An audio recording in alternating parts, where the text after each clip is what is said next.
Media sosial dihebohkan dengan video pria yang disebut mirip pebalap Valentino Rossi. Disebutkan dalam postingan Valentino Rossi OTW Mandalika. Di video tersebut terlihat dua orang pria yang sedang melakukan perjalanan ke Mandalika dengan kapal laut.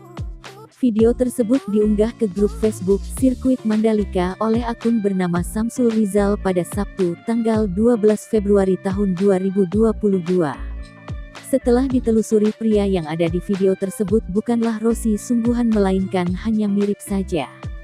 Apalagi saat ini diketahui Valentino Rossi telah pensiun. Untuk diketahui dalam waktu dekat MotoGP akan berlangsung di Mandalika, rekamannya pun menuai berbagai komentar dari warganet.